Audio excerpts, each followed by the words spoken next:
Bonjour à tous, j'espère vraiment que vous allez bien et aujourd'hui je suis trop contente de vous retrouver enfin pour un nouveau tuto. Comme vous l'aurez compris, il va s'agir du hamburger qui est une création assez classique mais je me suis dit que ça pourrait être cool de vous partager les petites astuces que perso j'utilise pour le réaliser et voilà en espérant que ça puisse en aider certains. En tout cas j'espère que ça va vous plaire et je vous laisse avec la suite. Pour commencer vous aurez besoin d'un mélange de blanc de translucide et d'un petit peu d'ocre. Et on va tout d'abord en faire une petite boule qu'on va venir travailler pour lui donner une forme de pain à hamburger. Si comme moi vous avez des poussières sur votre pâte, n'hésitez pas à le nettoyer légèrement. Et on va ensuite pouvoir le rouler un petit peu et le trancher en deux, voilà, pour avoir les deux moitiés du pain à burger. Et une fois que c'est fait, je les reforme légèrement sur mon plan de travail, donc tout d'abord avec mes doigts. Et ensuite, comme vous le voyez, je vais utiliser un petit outil en silicone pour redonner la forme tout simplement au petit pain du bas. Je viens ensuite le réaplatir légèrement avec un dotting tool qui me sert de rouleau et une fois que c'est fait on va pouvoir texturer. Donc pour ça j'utilise tout d'abord une brosse à dents que je viens tapoter un petit peu partout, donc voilà sur le pain du dessous et sur celui du haut également. Et pour affiner un petit peu la texture vous pouvez également utiliser de l'aluminium en le formant en petites boules comme je l'ai fait et en venant le tapoter sur les deux pains et ça va donner une texture encore plus réaliste.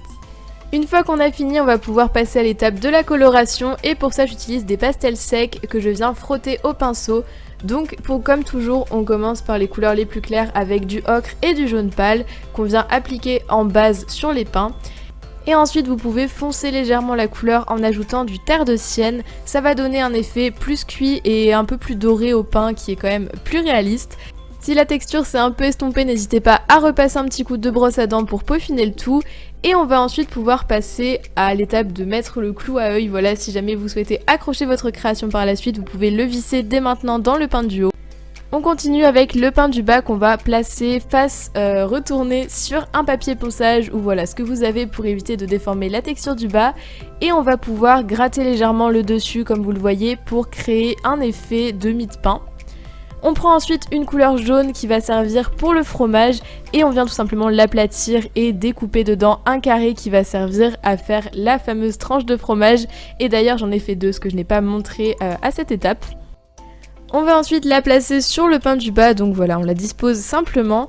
Et comme vous allez le voir, je vais donner un effet de fromage un petit peu fondu en venant avec un dotting tool rabattre légèrement les bords et vraiment donner cet effet de fromage fondant qui est venu couler sur le pain. Je trouve que c'est un peu plus réaliste. Donc voilà le résultat pour l'instant.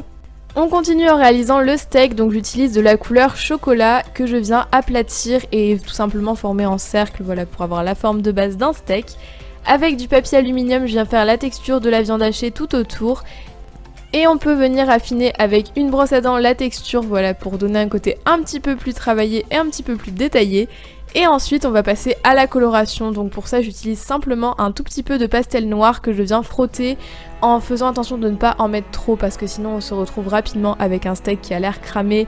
Et voilà, le but c'est juste qu'il ait l'air légèrement grillé.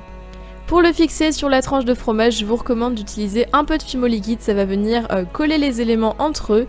Et on vient ensuite placer le steak tout simplement que je réaplatis un peu avec la brosse à dents pour bien le fixer.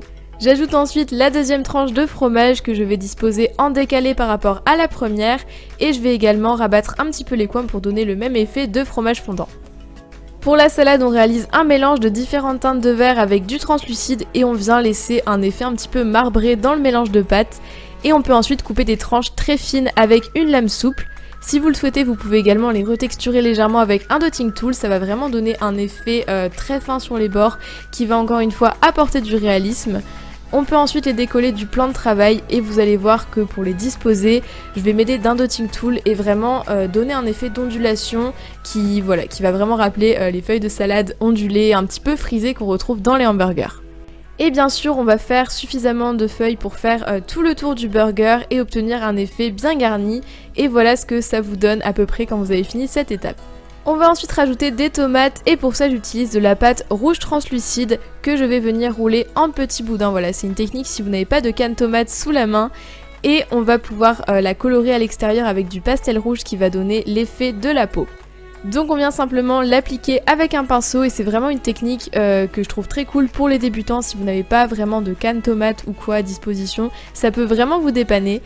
Et ensuite, vous pouvez couper simplement des tranches dans votre petite canne improvisée et venir les texturer légèrement avec une aiguille et éventuellement un outil en silicone si vous en avez pour donner un peu plus de relief. Et on peut ensuite disposer nos petits morceaux de tomates sur la salade, donc vous pouvez en mettre plus ou moins, voilà, c'est à vous de voir si vous préférez qu'il y ait beaucoup de tomates ou pas dans votre burger, mais faites attention de les mettre bien sur le bord pour qu'on puisse les voir une fois que vous aurez rajouté le pain du dessus.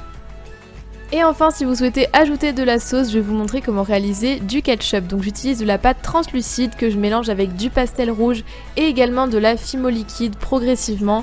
Donc je commence par le mélanger à la main et vous allez voir ensuite que je vais le réduire en coulis sur mon plan de travail. Et donc le fait d'ajouter la Fimo liquide étape par étape comme ça de manière progressive, ça va vraiment permettre de faciliter le mélange du coulis et vous aurez à la fin un résultat bien lisse et réaliste. Et il ne reste plus qu'à l'ajouter sur la création avec un cure-dent en le faisant couler légèrement sur les côtés de la salade pour qu'on le voit bien.